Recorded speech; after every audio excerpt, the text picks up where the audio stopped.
बांसुरी रंग महोत्सव कार्यक्रम के पोस्टर का विमोचन हुआ।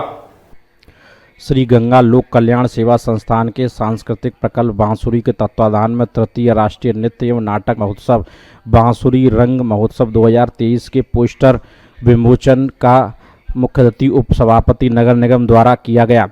संस्थापक निदेशक विनय गोस्वामी ने बताया कि 29 अक्टूबर से 1 नवंबर तक प्रसिद्ध रंगकर्मी स्वर्गीय संदीपन विमलकांत नागर को समर्पित है। इससे पूरे देश के करीब 400 कलाकार भाग लेंगे। महामंत्री विवेक आचार्य ने बताया कि यह महोत्सव वृंदावन की शोध संस्था के प्रेक्षागृह में संपन्न होगा, जहां सुबह के सत्र में नृत्य और शाम के सत्र में नाटक होंगे। वरिष्ठ कलाकार अभय वशिष्ठ ने कहा कि यह विद्या बंगाल और कुछ बड़े शहरों से मिलती है, अब पिछले कुछ सालों से वृंदावन में दिखाई दे रही है। उपाध्यक्ष धर्मेंद्र गौतम ने बताया कि 31 अक्टूबर को रंग यात्रा शहर में भ्रमण करेगी, जिसमें सभी कलाकार अपने प्रदेश की वेशभूषा में अपने प्रांत का परिचय देते हुए मिनी भारत का रूप प्रस्तुत करेंगे। मुख्य अतिथि उपनेता सदन मथुरा वृंदावन नगर निगम मुकेश सारस्वत ने कहा कि यह हमारे नगर के लिए बहुत ही खुशी की बात है। पुनीत शुक्ला, वृंदावन समाचार 24। ये विस्तृत जानकारी तो हमारे बड़े भाई विनय जी ने आपके सामने प्रस्तुत कर दी है, क्योंकि वृंदावन धाम आप जानते हैं वैसा यहाँ के तो जो ठाकुर जी हैं, जो हमारे हम सब के आराध्य माँ के बिहारी, उनका प्रागट्य भी संगीत के माध्यम से हुआ है। स्वामी हरदास जी ने उनका प्रागट्य भी संगीत के माध्यम से कराया। तो ये जो नगरी है वृंदावन, ये रसिकों की नगरी है, और रसिकों की नगरी में ऐसे आयोजन समय समय पर होते रहने चाहिए। और मैं इसके लिए बांसुरी संस्था का बहुत बहुत आभार व्यक्त करता हूँ, जो ये तीसरा आयोजन वृंदावन धाम में यहाँ पे करने जा रहे हैं।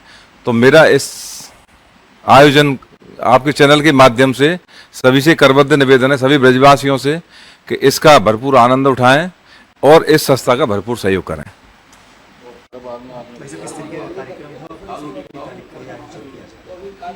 ये बांसुरी संस्था के द्वारा बांसुरी रंग महोत्सव 2023 29 अक्टूबर से 1 नवंबर तक वृंदावन शोध संस्थान में आयोजित किया जा रहा है, जिसमें देश भर से 400 से ऊपर कलाकार भाग लेने आ रहे हैं, जो कि अपने प्रांत के लोक नृत्य, जैसे आसाम से जो टीम आ रही है वो आसाम का प्रांतीय नृत्य बिहू नृत्य होता है, उसको प्रस्तुत करेगी। उड़ीसा से जो टीम आ रही है वो ओडिसी डांस के अलावा शास्त्रीय नृत्य भी होंगे इसमें। उसके अलावा वहाँ का जो पारंपरिक लोक नृत्य होता है वो भी प्रस्तुत करेंगे। इस तरह की टीमों के साथ साथ शाम को इसके सत्र में बहुत ही सुंदर नाटक देखने को मिलेंगे, क्योंकि आजकल नाटक लोगों ने करने और देखने बंद कर दिए हैं। कुछ जगह ही सीमित रह गए हैं, जैसे बंगाल, बम्बई और दिल्ली में बड़ा समृद्ध नाटक है, लेकिन और जब प्रदेशों में नाटकों की परंपरा कम हो गई, क्योंकि नाटकों में 2-2 महीने रिहर्सल करनी पड़ती है, तब जाके 1 घंटे का आप नाटक याद कर पाते हैं और उसकी रिहर्सल हो पाती है।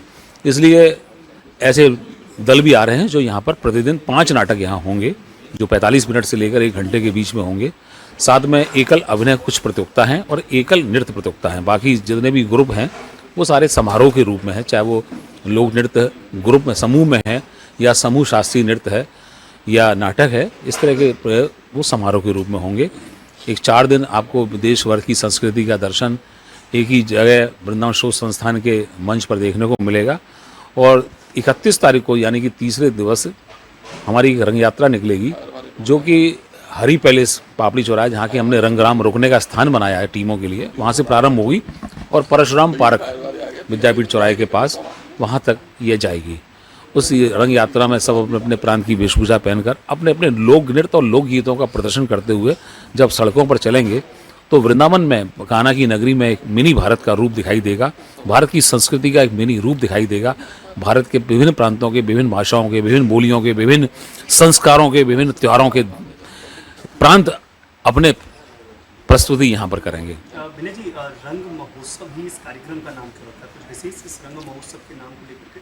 अगर आप इसको रंग को उससे जोड़ना चाहते हैं कि जैसे होली से, तो आपको जिस तरह से होली में विभिन्न रंग होते हैं, लाल, पीला, हरा, बैगनी, इसी तरह से रंगमंच की दुनिया में बहुत सारे विभिन्न रंग होते हैं, जिसमें नाटक, नृत्य, गीत, संगीत, कला के क्षेत्र में जितने रंग होते हैं इनको रंग बोला जाता है।